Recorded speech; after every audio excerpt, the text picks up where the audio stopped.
What's up, everybody? Welcome to apoSTATE of Mind. My name's Mark Peralta. And I'm Anonymous. And many don't know, but Mark is actually a former pastor with a master's in theology. And today we're going to be providing a response video to a sermon on Is Jesus God? That's right, which is one of the central questions at the heart of the gospel message, too. If he was not God, then this whole thing is meaningless. Welcome. Let's do this. And that's kind of the million-dollar question, really, isn't it, about Christianity? If we're asking, is Christianity true, is Jesus God? Because if Jesus is not God, then for all its good points, Christianity is not really true. Was Jesus an historical figure? Did he live on earth? Was he a real person? And there are some people who dispute that, who would say, no, he was a myth, it was a legend, it's a fairy tale, like some made-up person. But most credible historians, most credentialed historians completely reject that claim. I mean, I think what they might reject is what's known as the mythicist's view, which claims that Jesus and the whole story was a myth. I think that perhaps what they are actually believing is that at the very least, maybe there was a historical Jesus, in the sense that there was a Jesus, son of Mary, maybe even son of Joseph, that perhaps grew up in Nazareth, but not necessarily all the claims and all the details that the Gospels and Paul's letters and the rest of the New Testament claim about Jesus. So when you're talking about the historians agreeing about Jesus' existence, they're not necessarily corroborating Jesus as described in the Bible. Yeah, not everything about him, no. Things like miracles, especially the resurrection. I think that to sort of create this dichotomy where either he was historical and all the things that are said about him are true, or he never existed, and so therefore, it's all a lie. I would say not necessarily. There's a sense in which, he could have both existed but not have been like this person that did all these things. There is so much historical evidence outside the Bible that supports Jesus' existence. For instance, in 116 CE, Roman historian and senator Tacitus referred to Jesus, who was crucified by Pontius Pilate, and he had devoted followers named Christians. So given the preponderance of historical evidence, most historians agree that Jesus actually did exist. Okay, but what's his preponderance? Where's the preponderance of evidence? So far, he said that Tacitus, that Jesus was crucified. And that he had a following. But that was what, 116 AD? So that's like 80 something years after the events took place. I mean, how credible is that really? To me, it's very far detached from when the events took place. It's likely to be hearsay. Tacitus, 116. I don't think he lived. I don't think he was a contemporary of Jesus. He would have had to live very long to would have been alive back then. So yeah, so I don't know what else he's got, but I don't think that's good enough. What else you got? But the real question, I think, for most people, probably for yourself, is, okay, he existed, right, but was he God? Well, to understand about who Jesus was, we ought to look at how his contemporaries spoke of him. How was he described? What titles were used of Jesus? Wait, so he's trying to say, to determine if he's God, we have to see how other people talked about him. Yeah, his contemporaries. Is that really a good measure of godliness, is what other people around them are calling them or saying about them? Why should we care about their opinion? Yeah, how many, like in North Korea, Kim Jong-un, all the people in the country worship him, have his picture in their home, they have to bow to it. Does that really mean that Kim Jong-un is a god? No, that's not a good measure of being a deity. I mean, evidence for being a god. The claim that Jesus is God, it's an extraordinary claim. It's something that just someone's word is not enough. There's a lot more that needs to be shown or demonstrated in order for that claim to be accepted, just because other people say, oh yeah, indeed, he was God. Like, what is that? Jewish people, you may know, highly revere God. And so they would even really religious Jewish people, devoted, would not say the name of God out loud. So they would replace the word for God. The Hebrew name of God is Yahweh, means I am, with the word Adonai, which means Lord, translated Lord. So they would replace Yahweh with the Hebrew word Adonai out of respect. Well, when the Greek version, the Septuagint, was translated, the Hebrew word Adonai was translated Kyrios. Kyrios is the Greek word for Lord. Now, in the New Testament, written by largely Jewish people, the word Kyrios is used of Jesus.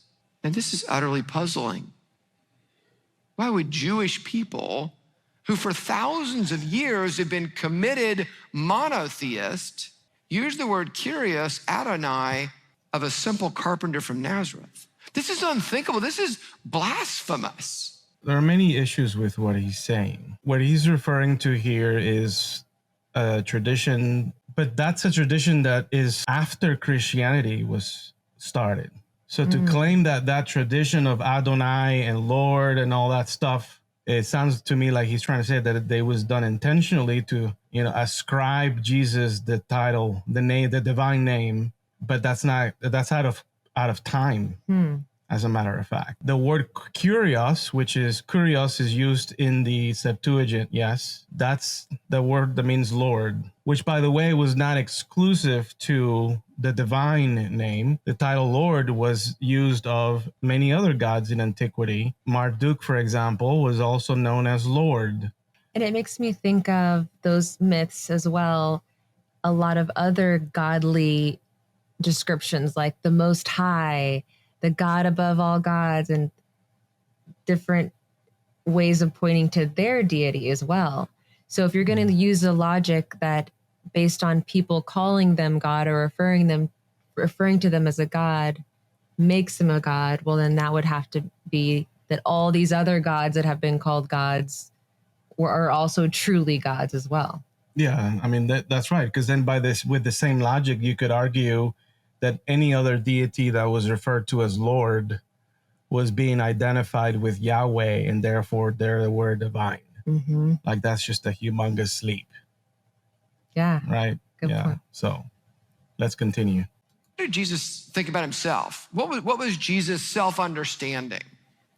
Because if Jesus did not view himself as God, we've got to reconsider the claim itself. How did Jesus understand himself? Perhaps Jesus did not necessarily know that he was divine at first, that he lived a humble life and therefore his sacrifice was more meaningful. There are some that would argue that Jesus became deified upon his resurrection, so he was not really fully realized divine prior to that event. So I don't think that you can paint this with such broad brushstroke and say, well, it either was this way or the whole thing doesn't make sense. Yeah. And we know of that Australian guy who says he's Jesus. Just because he's claiming to be Jesus, does that make it so? Let's say it was Jesus. Why wouldn't Jesus say, I am God? He never said that. It seems like it's very cryptic or trying to read into things. Yeah, you have to say, well, you got to understand the context, or, it'll be some obscure passage that he quotes that then you go and look and see what it actually says, and it doesn't necessarily mean what he's saying. So it's very confusing, and I think there's a reason why there's even history of debate within the church. Even there's a doctrine of the homoousios is the same essence. The church at some point had to decide whether or not Jesus was of the same essence of the Father, and there was debate about that. Very early on in the church, the big question, the dilemma was not, could this Jesus be divine? It was more like the other way. Could this God be human? So early on in the church, the big debate was centered around the humanity of this eternal God being more problematic than the divinity of this human. What were some of the problems, or what was the debate about? Because of, if you think about it, right, God was understood to be omnipotent. God by then was already understood by the Jews as maybe immaterial, so the religion had sort of evolved into a God that's just out there that was bigger than any of this, right?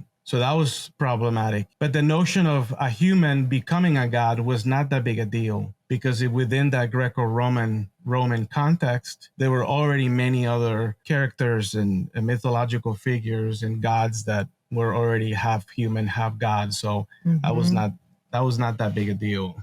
And if Jesus was God and crucified, I mean, I thought the point of being a God is that you can't be killed. You're immortal. For sure, yeah. Exactly. That's a why problem. Some of them objected that he was fully divine, because how could he die? How could fully divine God die? So you almost have to sort of like come up with like, all kinds of he was human, he was God. theories, He was sort of human up until this point, and he gave up certain godly qualities when he was human, and trying to like make all the pieces fit together.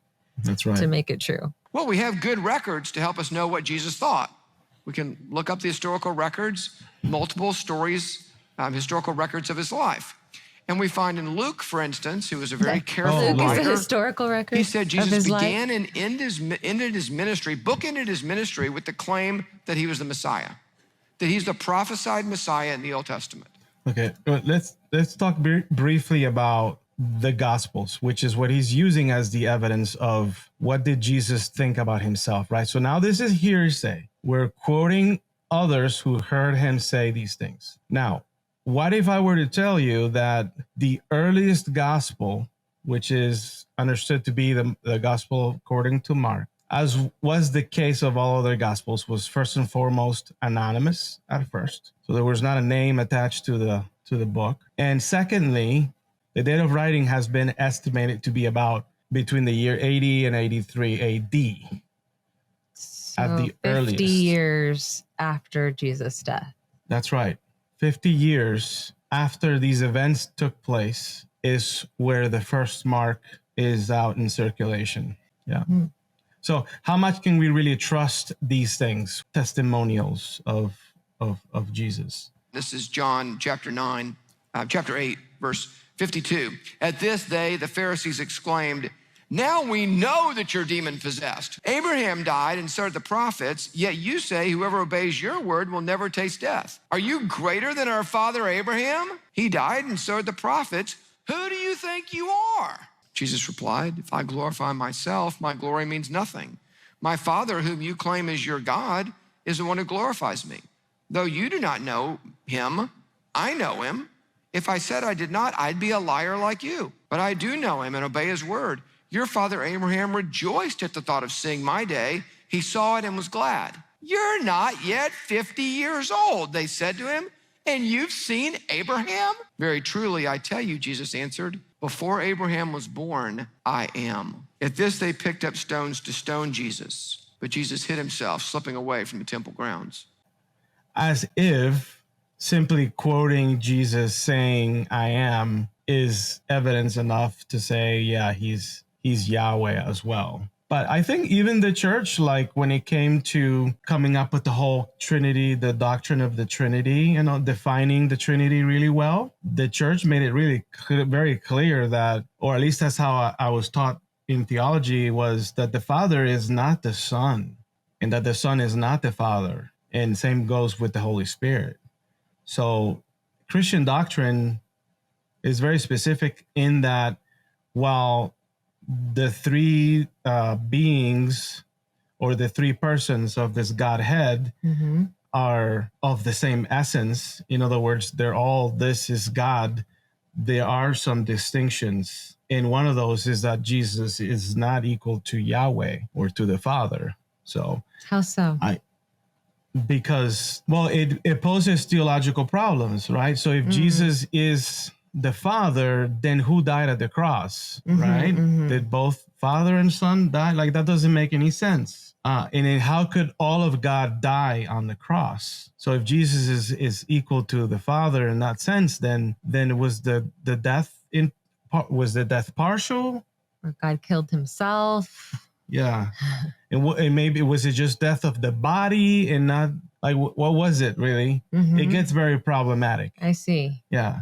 So I'm not sure where the preacher is going with this, but it certainly does not qualify as evidence of Jesus' divinity. The other thing that caught my attention about this verse that he used is because he's literally Jesus speaking to people face to face, saying he's God, and they don't believe him. Yeah. If this is really God, I mean, aren't they supposed to be automatically believing him and their hearts turning and they automatically bow down because they feel God's presence because he's God? But that's not what happens. They pick up stones and nope, this is blasphemous. And they didn't even believe him face to face. Yeah, I mean, it was very clear that any hint of I am God or divine from a Jewish perspective would be extremely problematic. Again, the high priest asked him, "Are you the Messiah, the Son of the Blessed One?" "I am," said Jesus. "And you will see the Son of Man," which is a title Jesus used of himself, "and you will see the Son of Man sitting at the right hand of the Mighty One and coming on the clouds of heaven." The high priest tore his clothes. "Why do we need any more witnesses?" he asked. "You've heard the blasphemy. What do you think?" And they all condemned him as worthy of death. It was unmistakable to them. They knew Jesus is claiming to be God. I'm not sure if that's really what they were saying. I'm not sure if that's what they were seeing. I think that they were more so concerned in his claim to be the Messiah because it was very clear to them that based on their own Bible, the expectations and the events that should take place when said Messiah would come did not look like what was happening during the first century. There's a lot more to their denial or rejection of Jesus' claim to messiahship. It wasn't just the charge of blasphemy. So what else was it? Well, like the messianic age as described by the prophets, namely Isaiah and Ezekiel and Daniel, would have been characterized by a time of peace where this anointed individual, who is simply a character that God uses to unify the nation, would show up. And during that time, the surrounding nations of Israel are to look upon Jerusalem and recognize that indeed Yahweh is the one and only God, and that they would surrender towards the leadership of this Messiah. The temple would be rebuilt. And then from that point forward, you have this time of peace. During the first century, we have the opposite happening. We have, as a result of the Roman-Jewish War in 70 AD, just shortly after the events of Jesus' life, the temple is destroyed. There's a big war. Jewish people are not unified, but that are now scattered, going out into exile again. Everyone's in panic. It's just the complete opposite of what they would have anticipated based on the Jewish Bible itself. So they had more reasons than, well, he's claiming to be God, to reject him. Yeah, that's a great point. If it was God, how compelling would it be if God's presence, made itself known to everybody, and then they did all bow and confess, and they just couldn't deny it because it's so undeniable because he's right in front of me. But that wasn't the case. They killed him for what he was saying. Yeah, he was saying the wrong thing, and none of what he was doing corresponded to what the expectations were for this Messiah. Mm-hmm. Because Jesus didn't just claim to be God. He behaved as if he were God. He's claiming that not only did he say or claim that he was God, but he behaved like one, right? Mm-hmm. My question to the preacher is, how do you know how a God behaves so that you can then look upon Jesus' behavior and affirm that this is indeed what a God does? That's a good point. Like, right? Even he started his argument with Jesus' existence, but he hasn't yet talked about how we know God exists. And you'd have to prove that first so that you can connect the two and say, see, God exists because this and this and that matches Jesus' existence. But so far we're just Jesus' existence. That must be God, even though we don't know what God looks like, acts like. Mm-hmm. Mm-hmm. Yeah, a few people say that he was God. Okay, well then therefore he was God. Jesus was teaching in a town called Capernaum, And people knew he had been healing people. So a group of friends who loved their friend, who's paralyzed, their friend was paralyzed, and they decided, let's bring him to Jesus. So they went to probably great effort to take their paralyzed friend. I don't know how long they traveled, get to Capernaum, and they couldn't get in the house. It was jam full of people. So they got their paralyzed friend up on the roof, and this was made out of thatch and mud and all, and they dug through the roof, made a hole, and lowered their friend down to Jesus. Jesus looks at their friend and he says, son, your sins are forgiven. Can you imagine the reaction? Who does this guy think he is? Well, we don't have to imagine. Mark records it. Don't you think that's sort of saying that sin was the cause of his paralysis? And therefore, when he removes the sin, and now the paralysis is cured? Yeah, for sure. I think that many of Jesus' healing miracles reflect this false understanding of disease and why, like the germ theory of disease, they were completely unaware of that. And so one common superstition, especially among the Jews, was that sin and bad thoughts and just negative things were the cause of physical illness. So the solution was not medicine or treatment, medical treatment, but dealing with the problem of sin. Mm-hmm. There we have this Son of God who's God, right? Who should know that there are things like bacteria because he created them. Yet he clearly has no clue of what's happening because he's perpetuating the superstition. And not only that, but Jesus accepted people worshiping him. So now he's saying that part of what's pointing to Jesus' divinity is that he let people worship him. I can think of a few people who let them be worshipped that are okay with people worshiping them. Yeah, for sure. I mean, how is that evidence for being a God? It's like, what's he assuming, that every single human being lacks the ability to allow for worship, even if it's false? Jesus taught you only worship God. All the Jewish people knew you worship God and God alone. You only worship God. They have been monotheist for thousands of years. Jesus himself taught in the Gospel of Luke, worship the Lord your God and serve him only. In fact, if you read the Jewish Bible, the Old Testament, it's like over and over and over again, the people worshiped Baal, or the people committed adultery, or they made offerings to Asherah or whatever. Does that make them right? No. In fact, even in the first century, the Jewish culture was very much very diverse at the time.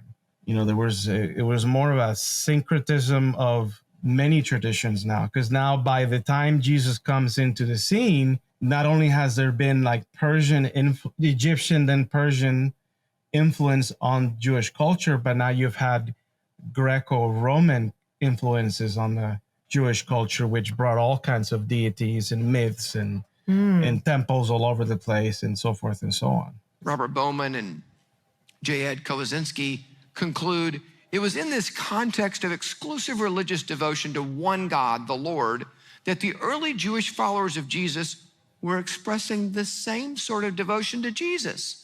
They worshiped him, sang hymns to him, prayed to him, revered him in a way that believers in Judaism insisted was reserved for the Lord alone. Yeah, so because monotheism is something that is exclusive to the Jewish faith, that no one else can partake of that. And that is absolutely 100% not true.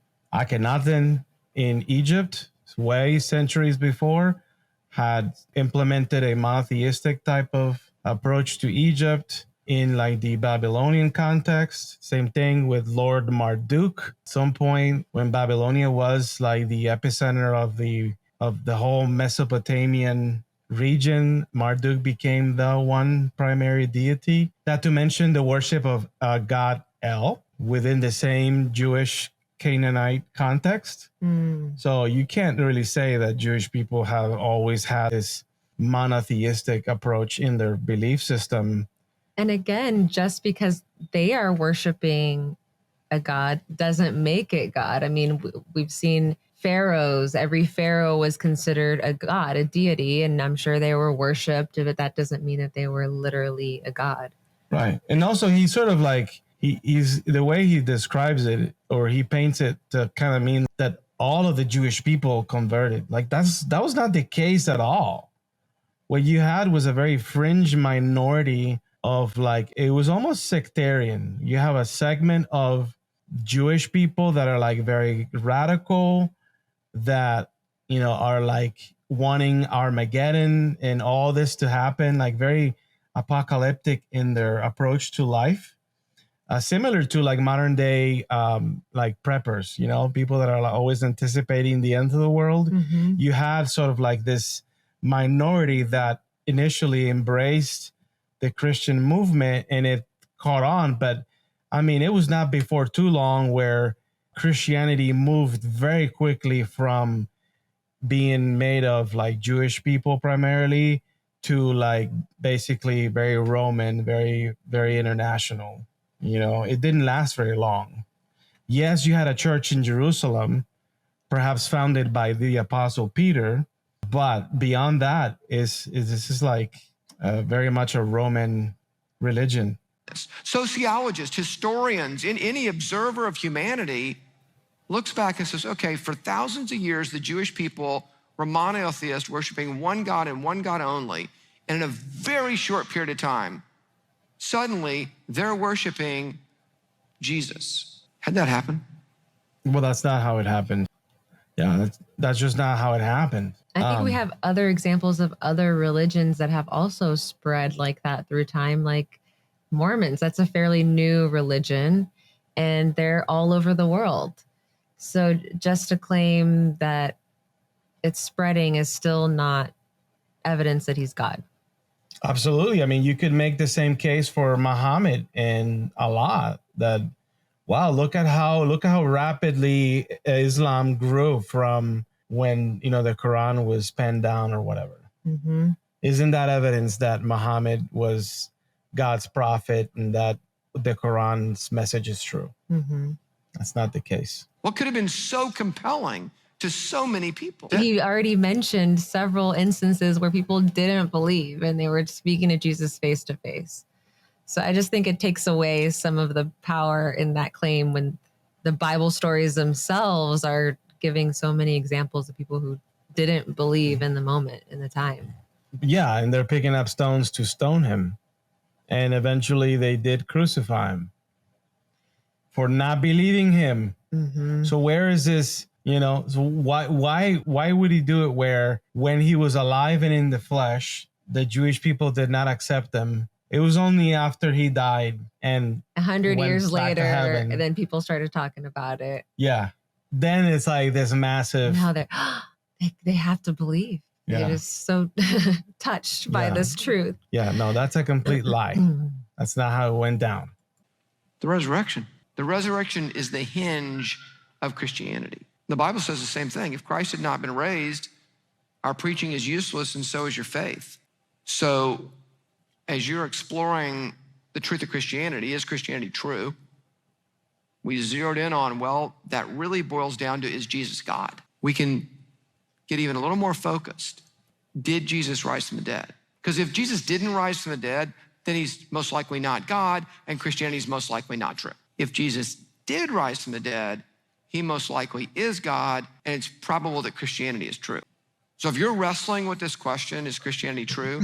You want to focus on the resurrection. Yes. Let's focus on the resurrection. Yeah, why not? Let's talk about the resurrection. What do the Gospels say about the resurrection? Like in terms of the events of the resurrection and how it went down? Yeah. Well, it depends which gospel you read, because they all seem to be sharing a slightly different story. Yeah, which was a shocker for me. You kind of have to read them side by side to see this. And for sure, the Christian tradition has always been to sort of harmonize the events, you know, so we can talk about how they're at the very least, there is a plot that they do agree on. But then with regards to some details, there are some very shocking differences that are almost irreconcilable. Like what? Yeah. Well, let's have a look. This is important because if they're all very different, how do you know which version to trust? Yeah, like if we're gonna judge the reliability of the gospel author's testimonial of what happened on the day of resurrection, then shouldn't they be consistent at least? Like if this is historical, if this is what happened, right? Or the inspired word of God. Or the inspired, right? Yeah. But as it turns out, there are some major differences. One of the first things that we look at is who was it that went to the tomb to visit Jesus. In the Gospel of Mark, we have Mary Magdalene, which shows up on all four of them. But then he mentions Mary, the mother of James, and Salome. If you read in the Gospel of Matthew, is Mary Magdalene and another Mary, or the other Mary. So never mind which Mary, just the other Mary. In the Gospel of Luke, Mary Magdalene, Mary the mother of James, and then someone else called Joanna. So now we have a different character. And in the Gospel of John is just Mary Magdalene and two disciples.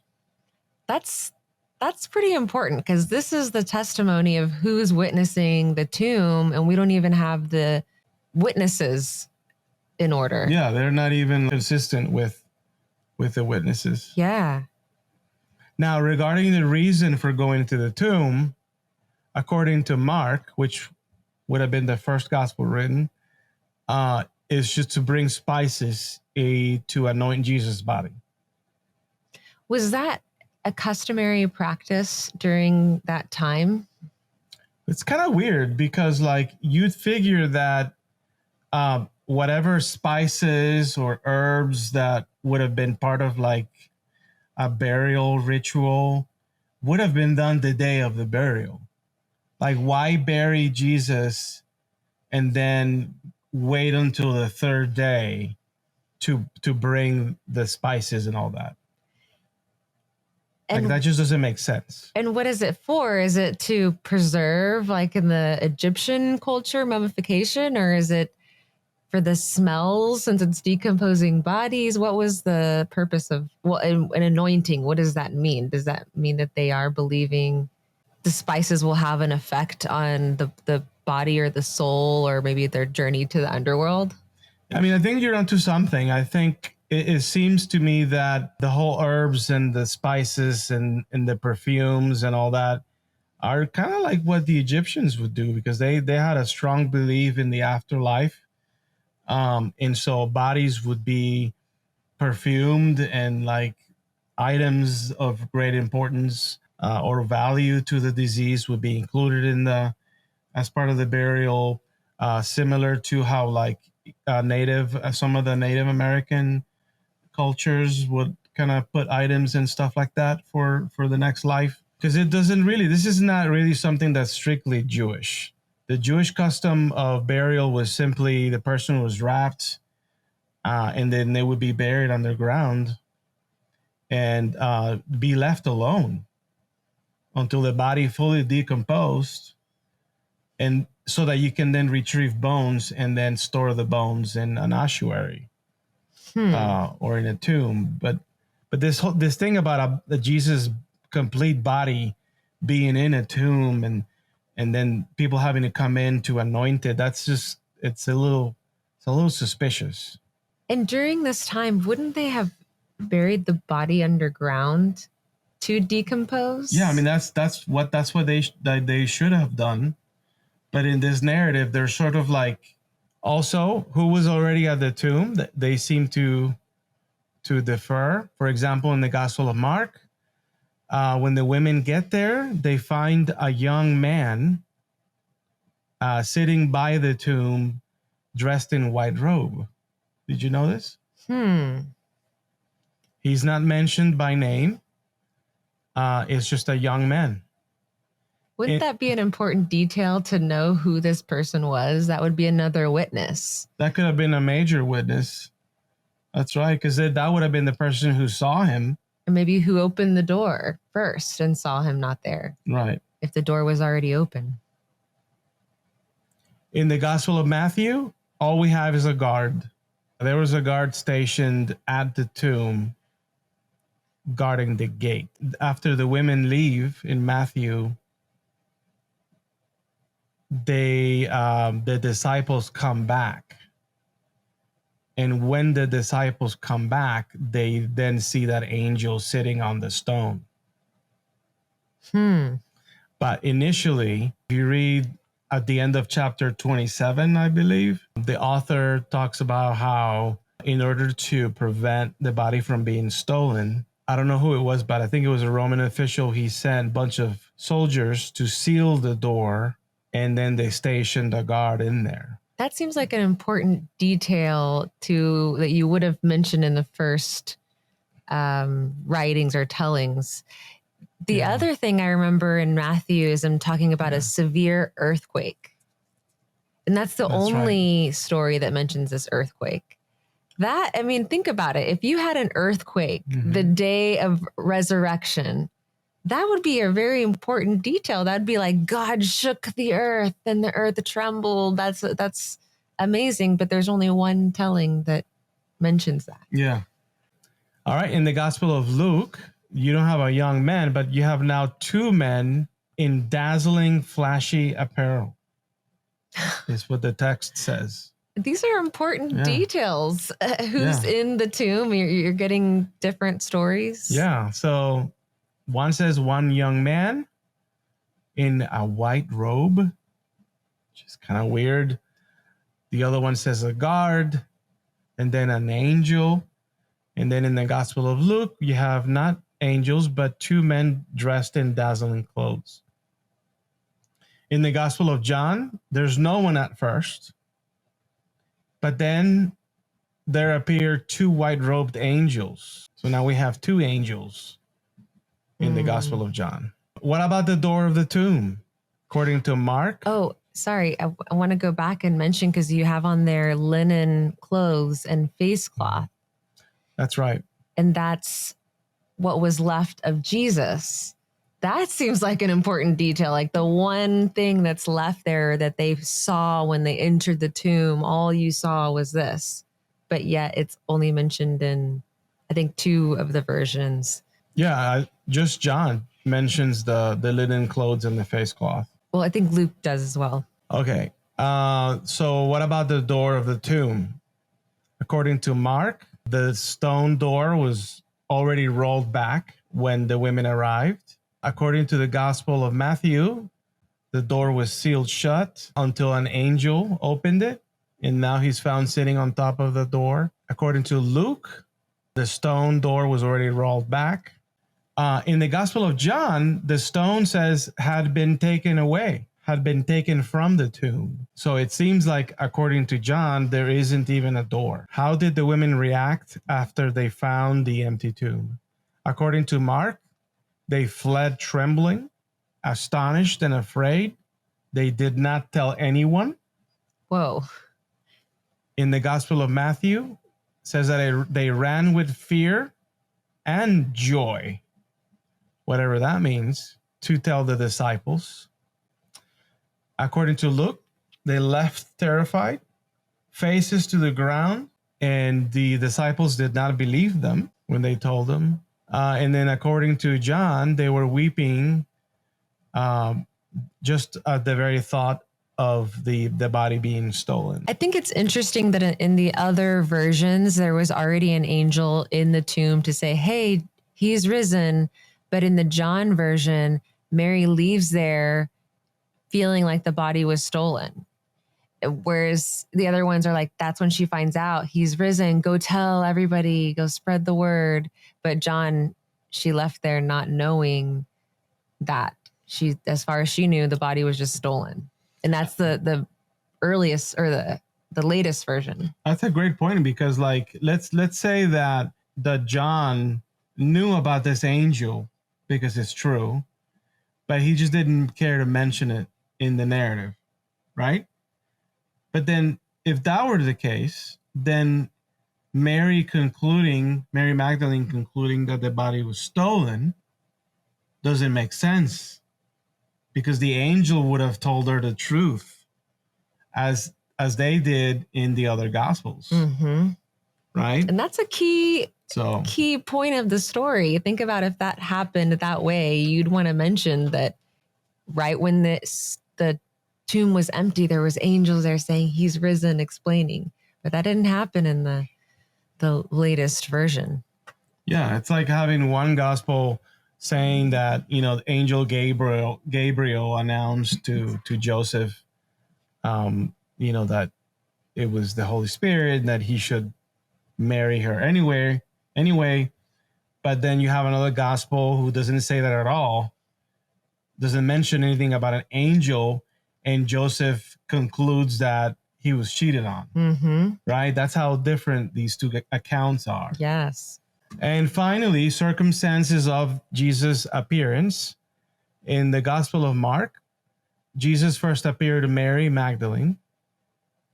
She then told those who knew him, and they refused to believe. The disciples didn't believe? The disciples did not believe Mary Magdalene. After he appeared in a different form, it says, whatever that means, mm-hmm. to two people that knew him on the way to the country. And why not mention who those two people are? They sound like key witnesses who saw him in person and they can't be named. That's right. And it just says the country. It's not specific as to where. I think it was Luke who mentions Emmaus, right? As the place where they went. But in here, it just says the country. They reported it to others, but they did not believe. Again, It's not like all these people are believing like this pastor's claiming. Not to forget that the end of Mark, the original ending of Mark, concludes with the women leaving, all like in fear and confused and troubled by the missing body. It's sort of like an inconclusive ending that then the church adds an ending to it much, much later. And that's like, if you have a good Bible, it'll say that in the footnotes, but most of them don't. They ignore the fact that the ending of Mark was more of an addendum. What? The earliest manuscripts of Mark end with verse 8. And then everything beyond verse 8 of chapter 16 was a later edition. In the Gospel of Matthew, the women are immediately recognized and worshipped, and they worship Jesus. That's so in Matthew, different. There's no problem. In Luke, Jesus did not appear to the women. They left home wondering what had happened after they saw the linen garments at the empty tomb. So, isn't that interesting? Why not have them leaving there saying, he is God, what he was saying was true, or something to that effect? But it's just, they're just wondering, what happened? Yeah, where's the body? And finally, in John, Mary Magdalene went home after, discovering the empty tomb. The disciples did not believe them, but Peter and another disciple went to the tomb. Later, Jesus appeared to Mary again, but having the appearance of a gardener or a graveyard keeper. I'm not sure quite what's going on in there. And this concept of Jesus appearing in a different form, that sounds kind of weird as well. But yeah, notice how much different these accounts are. How do you know which one to trust? How do you know which one to trust? Yeah. And if they're all different and therefore you can't trust them, because how would you know which one is the true version? How can you say that this is evidence of a resurrection? You can't even say which version is the correct one. That's right. And just because you have people saying that they saw Jesus resurrected, it's not enough. And they all said different people. Some didn't name who the names were. It's kind of all over the place. Yeah. Oh, there are a lot of other questions about evolution and this and that and the flood, whatever. Bunch of questions you can ask about things in the Bible. But this is the heart of the matter. If you're serious about Christianity and you really want to explore, is it true? You want to focus on the resurrection of Jesus Christ. Did it happen or not? That is the key question. And I get it. You know, you're probably among many people who say, no, I don't believe the resurrection happened. I mean, yes, I think Jesus is great. But, I mean, come on, nobody rises from the dead. We see that, it's proven every day, right? You die, that's it. It's final, it's over. So it makes sense that you don't believe in the resurrection. It's scientifically, medically impossible. It really would be a miracle, the biggest miracle. I mean, if you know that it's scientifically impossible, how could you say that it is impossible in the same breath propose that it did happen with Jesus? And furthermore, he's trying to say, well, because this is something that's impossible as far as we know it, the fact that this did happen, that's what points to his deity. But can we really say that he is the only one who is resurrected? Oh, most certainly not. I mean, in antiquity, well, Jesus was not the first dying and resurrecting God. What are some other examples of resurrecting gods? All right, so well before Jesus came into the scene, there were already other deities or claimants to having died and, you know, becoming resurrected as part of like this deification event that takes place in the life of several deities that were actually worshipped in antiquity. For example, there was in the Egyptian religion, Osiris, who had a physical resurrection. Look into Osiris, Dionysus, also known as Bacchus. He was resurrected by a human woman named Semele. Listen to what Richard Carrier, a prominent historian, says about Dionysus and Jesus. He says, and I quote, "This is a literal resurrection, again, just by an elaborate mechanism. The god definitely dies and then returns to life by acquiring the same kind of body he once had, assembled and regrown from parts of his old one. In this version of his myth, he is a full god, the son of Zeus and Persephone, but still mortal, capable of being killed by dismemberment, just like a vampire. He then is reborn, a demigod, from the womb of a fully mortal human woman. That sounds familiar. He was known as the savior god central to the Bacchic mysteries, one of the most widely known and celebrated in the Western world at that time. Get this, those baptized into his cult received eternal life when in paradise, just like the Christians. Dionysians could even be baptized on behalf of diseased loved ones and thus rescue those already dead. Wow. Yeah. So he's not the only one who supposedly resurrected or the one that you gain eternal paradise when believing in. Yeah. Yeah. So Jesus would have been walking around in Galilee while you had people in temples already worshiping Dionysius for those same reasons. There's Zalmoxis. He was a Thracian cult that believed that he died and rose from the dead and that he appeared to his disciples on earth to prove it. There's Inanna, who later became known as Ishtar. She was and this is way before Christianity, she's the ancient Sumerian goddess of love, sensuality, fertility, procreation, and also war. She was identified with the bright star of the morning, which, by the way, is the same star of the east. Oh, that's part another connection. The birth of Jesus narrative. Look what Richard Carrier says on Inanna. Who's Richard Carrier?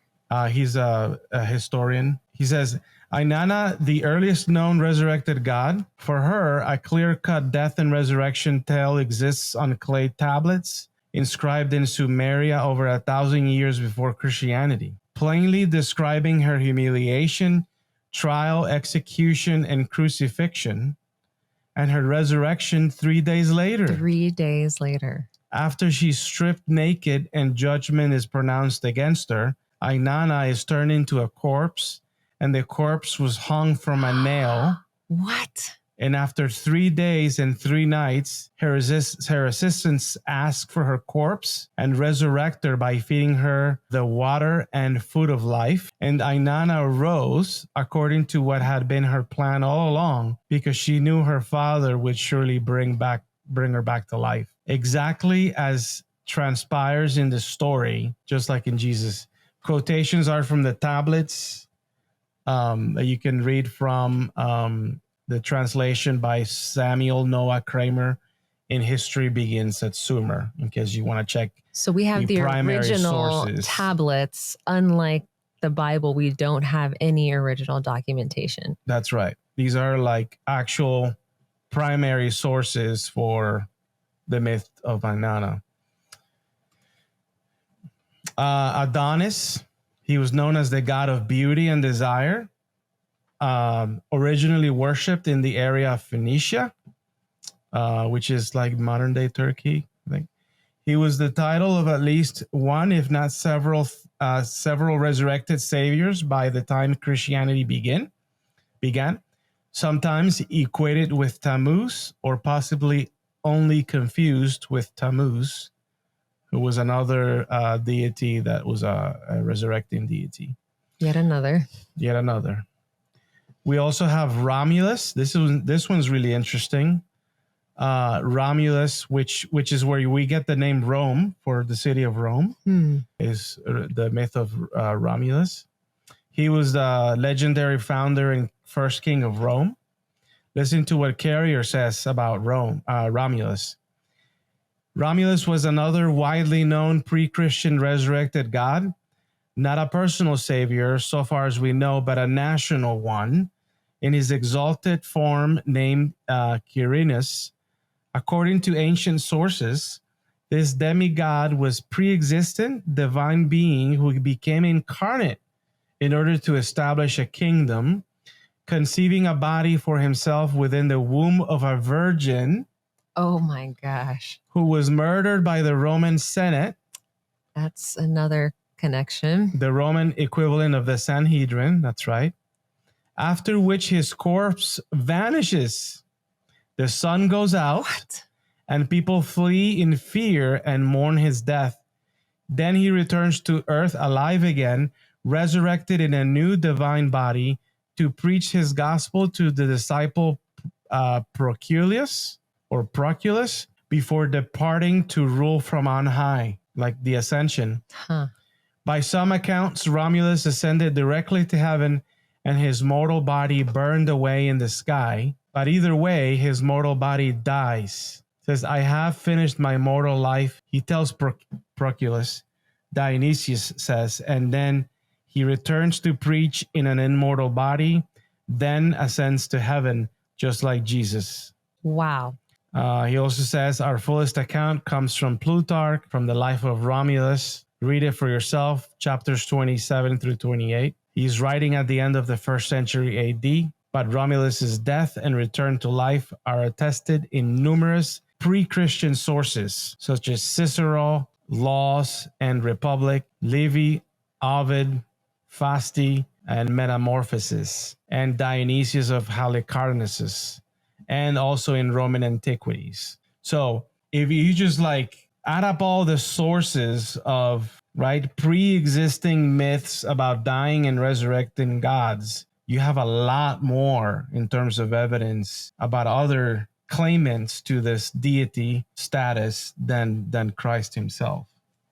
So then speaking of preponderance of evidence, is it more likely that this one account is true and Jesus is the one and true God, or looking at all the other myths that pre-existed the telling of the resurrection of Jesus, with so many commonalities in the story, which we just went over, that is pointing us to the idea that that story came from those other stories. And if we know those other stories and those other gods are not the true God, then I think we can say the same for this too. Yeah, it's the same thing. Yeah. And I mean, these were not the only examples. There are many more. Asclepius, even the myth of Baal, Hercules. You know, there's other examples too. Hercules resurrected? Yeah. Interesting. Yeah. to summarize what we just said, here's a quote from Richard Carey that I read it. I was like, yeah, we need to talk about this. He says, quote, and this is our message to you, Christian, who is, insisting that the resurrection is anything. It's time to face this fact and stop denying it. It's time to get over it already. Resurrected Savior gods were a pagan idea. Whoa. All Christianity did was invent a Jewish one. So this is a Jewish pagan god. It's combining to what you said, combining the different beliefs in that time to unify all the different beliefs that there were at the time. Precisely. And it's nothing novel. It's not like this hinge or, it was not that impressive. And why would God, if there was a God, why would he inspire these events to take place in such a way that it's so much like what the others, right? It's like, where's the originality here? Like, it's just that we're so far away from like those other traditions that we don't know until we read about them. That's amazing. And I didn't know all those other myths that were so similar. Thank you for sharing. Incredible, yeah. Philosopher William Lane Craig presents four facts that together corroborate Jesus' resurrection. Yeah, because William Lane Craig is a credible historian who could speak on these historical matters. No, William Lane Craig is a philosopher. He's not a historian. So that's an appeal to false authority. Mm-hmm. So don't even waste your time, because that's anything that he says it doesn't have much weight. Here's his 4 points. The apologist. Jesus' burial. Fact. The empty tomb. Fact. Fact. Multiple people, often in groups, claimed Jesus appeared to them after he died. And 4, the origin of the followers' belief in the resurrection. Yeah, I mean, each and every one of these points here, this sort of reminds me what this guy named Gary Habermas does. He calls it the minimal facts argument, where he says that at the very least, scholars can agree that all these things are historical facts. But like you just said, like, how do you know? Where do you get this whole thing that Jesus was buried? Based on philosopher. He's the one to speak to the facts. Oh yeah, the philosopher is claiming that these are actual facts. But how do we know that he was buried? Indeed, we don't know that. That just was he buried or was he put in a tomb?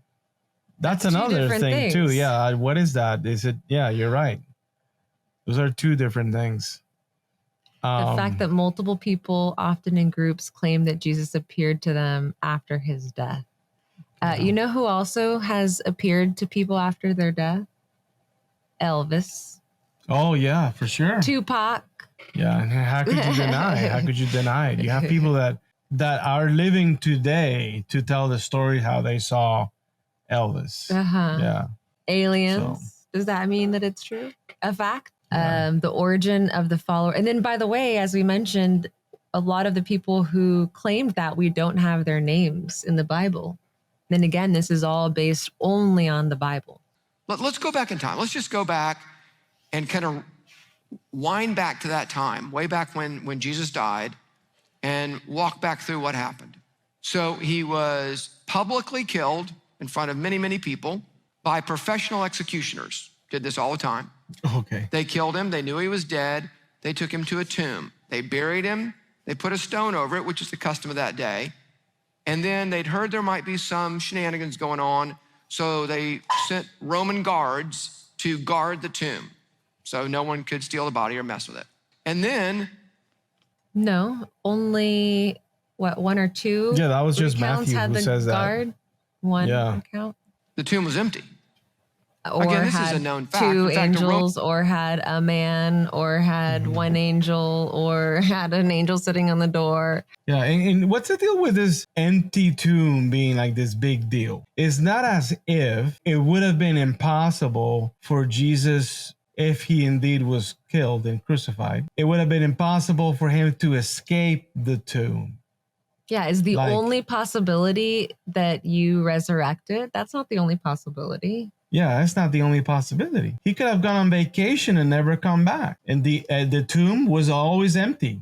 Or the body stolen. It's not like there's like irrefutable evidence of Jesus' dead body, of his corpse, right?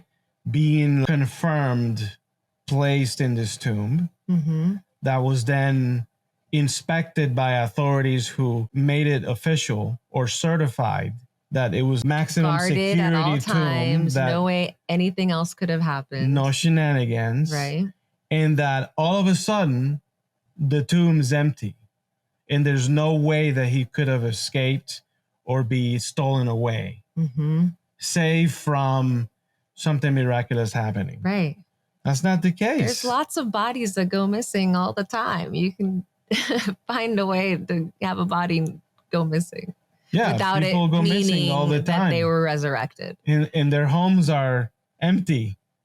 That's not evidence that they died and resurrected. Mhm. That's just evidence that he's at least not there. He's not there. That's all. That's we know. all you could say. He was not in the tomb. Roman guards corroborate this because they put a lie out there that the disciples stole the body. Well, how is that corroborating it? He just admitted they said that the body was stolen. Now Yeah. the story says that they were paid to say that. Yeah. Only one version does it say that. Mm-hmm. It's Matthew. And I suspect that by the time Mark's gospel is in circulation, you already have people saying, well, how do you know they didn't just steal the body? Yeah. Right? So then Matthew's like, okay, wait a minute. I think Mark could have sort of anticipated that objection. So let me go ahead and include this little detail here that he just came up with it. Or maybe even the guards were saying, no, it was stolen. The body was stolen. They're like, oh, well, they were paid to say that. Yeah, you could say that too. Who's to Yeah, say that that's not what happened? for sure. That could have happened. Yeah. They started putting that rumor out there because they were trying to explain the empty tomb and defend themselves because they were supposed to guard it. In one version. So the tomb's empty. Then multiple people say they saw Jesus. Again, this is not just one-off, kind of some people might, eating something funny or had a weird dream or vision. And this is in groups of people, not just one person alone. Not just one person had a vision one night. Not that many, though. Groups of people saw.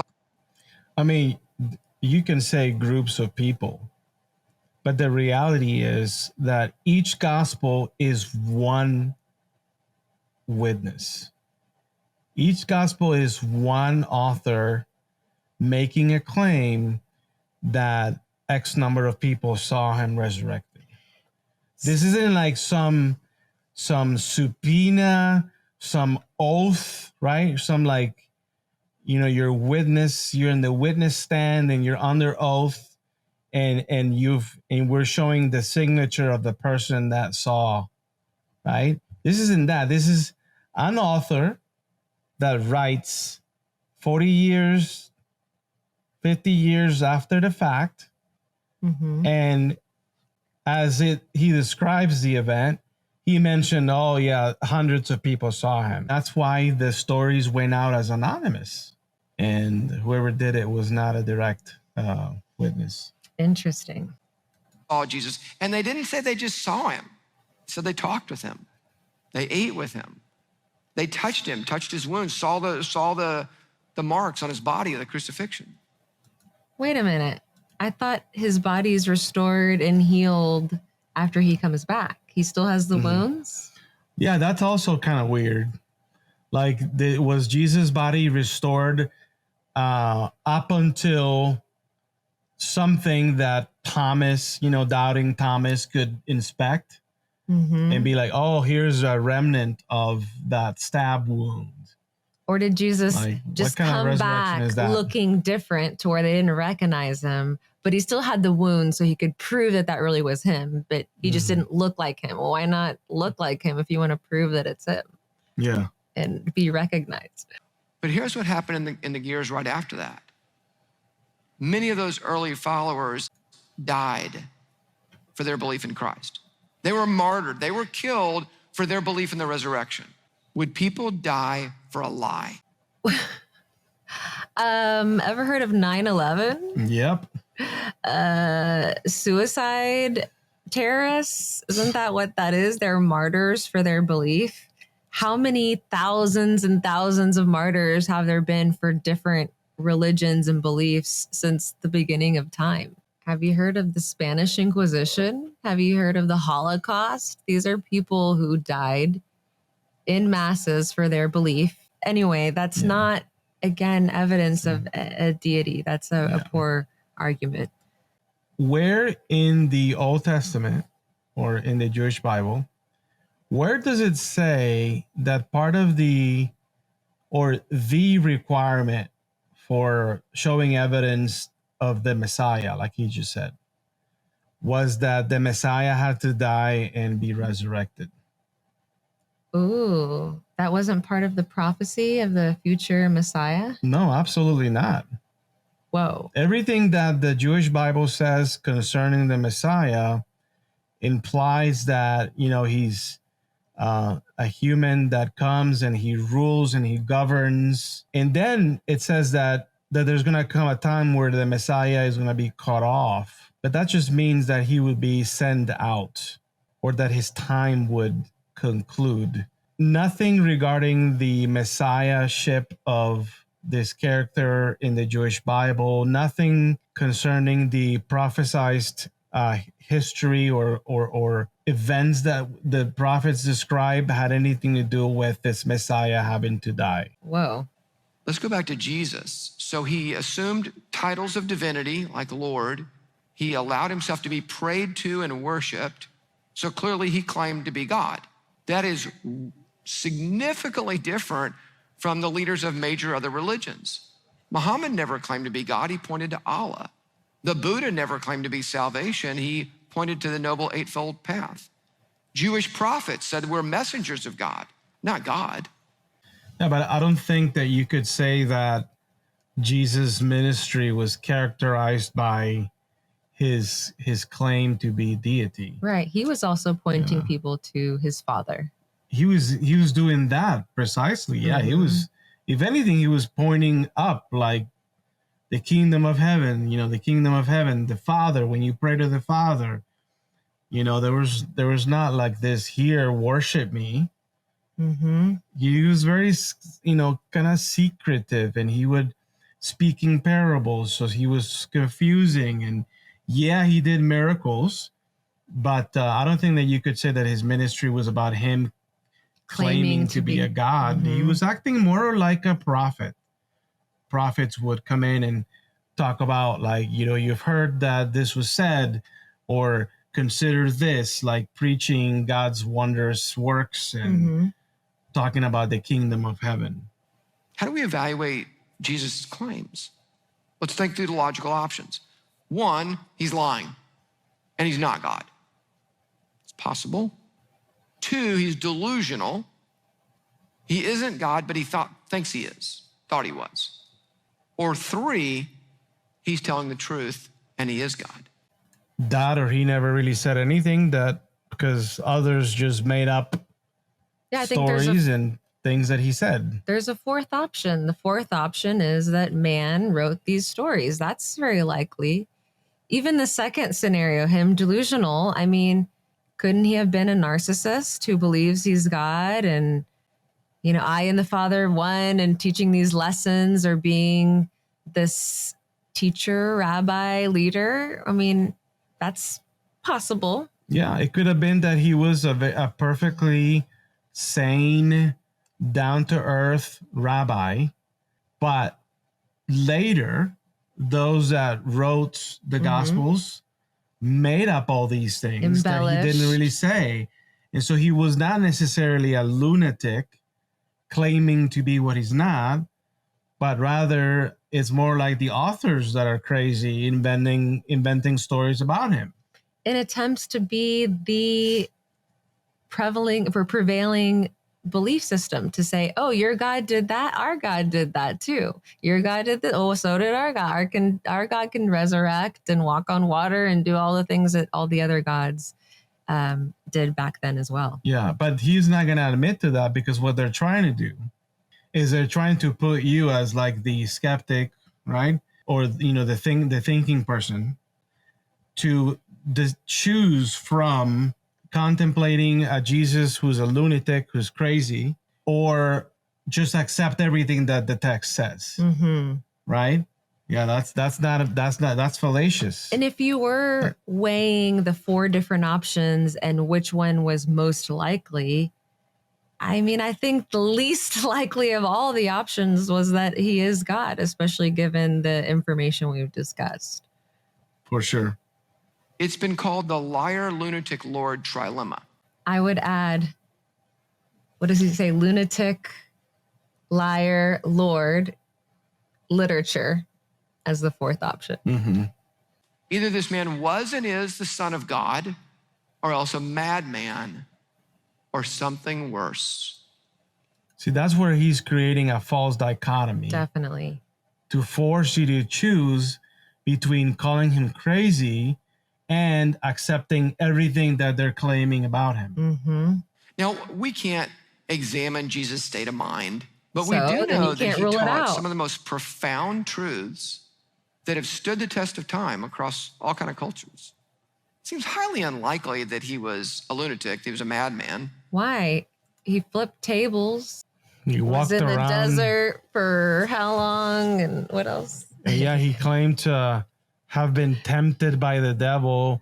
He claimed to have been offered the world's kingdoms by the devil, right? I mean, how many things did he claim about? Like, you could totally make the case that he was a little off. Is he crazy? Is he a liar? Or is he really God? What did his early followers believe? We ask about what Jesus believed about himself, his self-understanding. What did the early followers believe about Jesus? Again, we have good records. We have good historical records that in letters and books that tell us here's what they believed about Jesus. So one of his early followers, one of his friends was named John, an apostle, one of the original 12. John's a guy. Again, with the Bible. I honestly thought he was going to tell me, oh, there's this letter, and it's still one of his good friends, the apostle John. It's like, dude, we know John says that. Like, why is that evidence? That was a huge moment in our understanding of the Christian apologetics, is to learn that 100% of the arguments is circular reasoning, is just based on the belief that the Bible is true. And so once you start seeing the evidence that the Bible is not true, then that unravels the entire case for Christianity, because that's the only evidence that it's based upon. For sure. I mean, your house should come crumbling down. That's the foundation, and the foundation alone, that's it. You know, when I learned that the authorship of Genesis through Deuteronomy, right, the first 5 books of the Jewish Bible, that was not Moses who wrote them, and that very likely the Moses as described in the first 5 books did not exist either. So, like, if this Moses character didn't exist, then that should put into question, or it should lead you to question also whatever fulfillment or whatever Moses qualities are attributed to Jesus himself.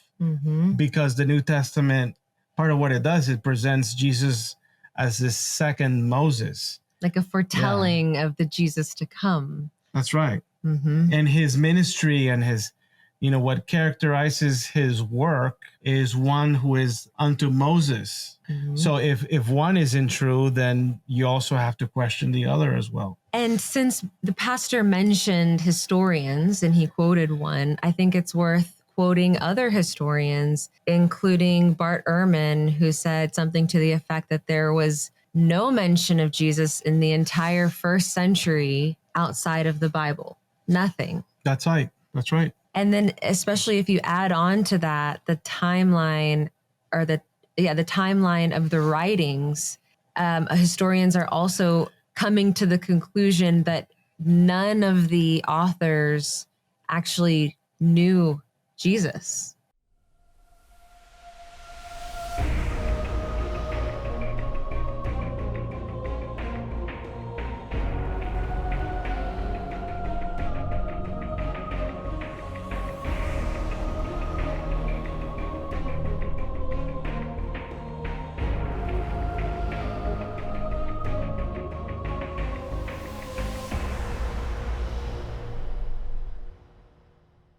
So this is what John wrote in his gospel, his story about Jesus. This is what he wrote about his fishing buddy. In the beginning was the Word, his reference to Jesus. In the beginning was the Word, and the Word was with God, and the Word was God. He was with God in the beginning. Through him all things were made. Without him nothing was made that has been made. In him was life, and that life was the light of all mankind. Well, wonderful. So case closed. Why not say in the beginning was Jesus? Like, why? What's the deal with the Word? And the Word was with him. Like, what does that mean? What does that really? Yeah. That seems like we're adding meaning to that. But how does it point to Jesus? Yeah, I mean that you'll never hear the author of Matthew or Mark or Luke refer to Jesus as the Word. Yeah. That's completely foreign to the other three, and it's because it's something completely different. You know, what the word in there in the Greek is actually logos, which is this concept of that this is more of a Persian mythology concept of a sub-deity that is in charge of creating the world, and it's not a biblical concept of God. This is more of a Persian thing. It has other origins. Interesting. Yeah, and it's sort of like associated with a more Gnostic approach to Christianity that the Gospel of John sort of barely alludes to. The Apostle Paul was originally named Saul, and he was not just a Jewish man, he was a Jewish scholar. He was trained, and he was one of those guys who was zealous. He was committed to Judaism to such an extent that he was really upset about Christianity at the first. He was trying to eradicate it. He thought it was dangerous. Here's this guy claiming to be God. And so he literally was trying to eradicate Christians. But an unusual thing happened on the way to Damascus, where he was going to a synagogue to try to suppress the Christians. He encountered Jesus. He saw a light, he heard a voice, and Saul became Paul. He changed his mind. That's hard to do. He converted, and he began to believe in Jesus, that Jesus is God. Notice how he didn't mention the circumstances of that encounter between Paul and Jesus, and how he didn't really encounter a resurrected Jesus, but more of a ghost. Yeah. And he knows this. This is the known fact. You read the gospel, I mean, you read the book of Acts, and you get a very clear picture that Paul is talking about something a little different. And if he didn't know Jesus in life, how is he going to know that the ghost is him? That's a great point. How would he have recognized someone that he never met? Did the ghost say, I am Jesus? I don't know.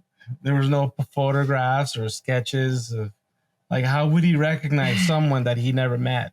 How in the world did thousands of Jewish people suddenly completely change from worshiping one and only one God to also worshiping Jesus?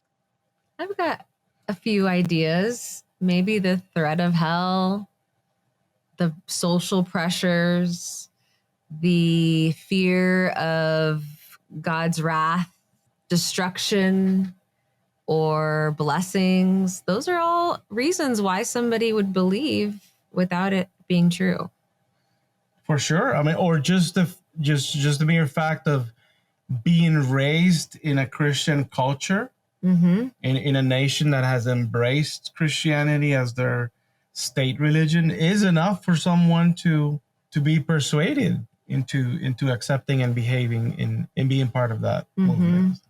So that's why it's not that credible to say, well, they believe, like there has to be some power. Well, if there's other reasons why they would come to that belief, other pressures, then you can't really hang so much weight on their choice. Right. So many people have personal testimonies of an experience with Jesus. They've heard his voice. They've seen a vision. They've experienced him forgiving their sins, bringing them comfort and peace. They've had an encounter with Jesus Christ. And these are stories from all over the world. Now, I know you can't verify a testimony, but testimony is not a religious word or a Christian word. We use personal testimonies all the time to figure out what restaurant to go to and what product to buy. And, you know, if enough people say good things. That's not a testimony. That's a recommendation. If you had 100 people and you asked them, what is the best restaurant, they're going to have 100 different answers. That can't be your source of truth. I mean, he's trying to compare asking an opinion for fact. Yeah, especially how, like, say, you do a review, right? Like you went to a restaurant, but you didn't actually eat the food because there's no evidence of this restaurant or food. You just have like this feeling that you experienced eating this food or that this food is real. Whoa. Right? Yeah. That's really what this is all about. And then you'd have to say that these experiences were exclusive to Jesus, the belief in Jesus. But we know that every single religion has people that claims that they had this experience. That's not... And more. Yeah.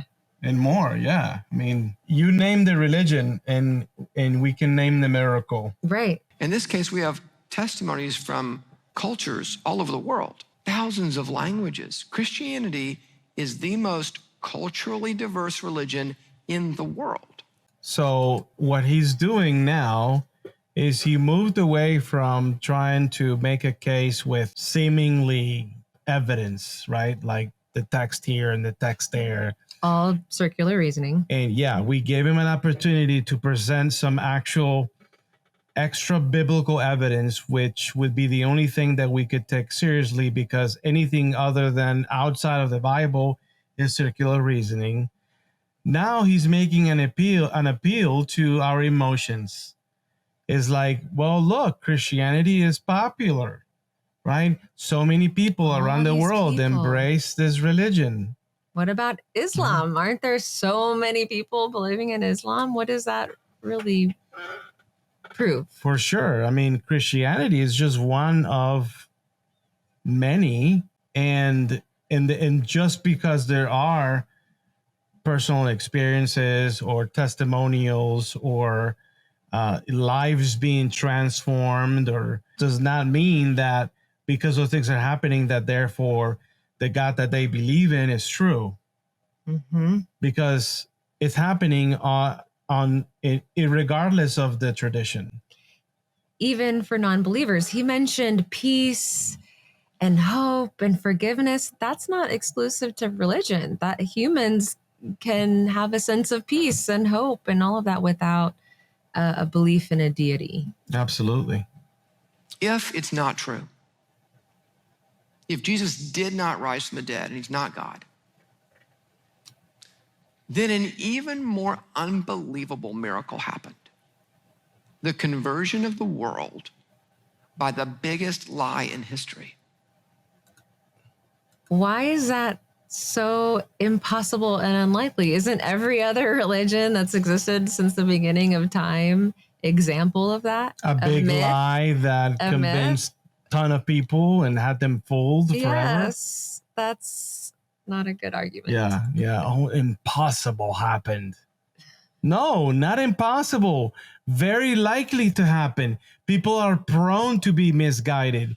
People are prone to be fooled into believing BS. You know what I'm saying? That is what's likely probable. And not intentionally. It's just primitive understanding. You don't understand how things work. So, it must be God. And that's the stuff that myths were made of. So what have we seen so far?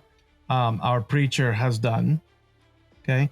He's made the case about how what others have said about Jesus, namely, again, and only the New Testament, as evidence that this is what others perceived, or that's what they thought, and therefore that it must also be true. Okay. He's made the ad populum fallacy of appealing to how Christianity is popular and has influenced culture for many years all over the world as evidence that this must be true. But then again, you could say the same thing about other religions and other traditions. What else does he have? I mean, he made the case about healing and resurrecting. Okay, healing, like in terms of the paralyzed, the things he did. The things he did, which are all hearsay, because where do we get that information from? And it's the same book itself. What else? And that Am I all missing anything? comes from the Bible. 100% circular reasoning. That's right. And then at the end, as if he has not already done so enough, he points us back to the Bible again for the same thing. So he's got nothing else. This is it. The data really is there's no data to back it up, and there's just nothing but claims. This is truly no evidence. All right, so with that, we conclude our podcast. You've been watching apoSTATE of Mind. We thank you, and until next episode.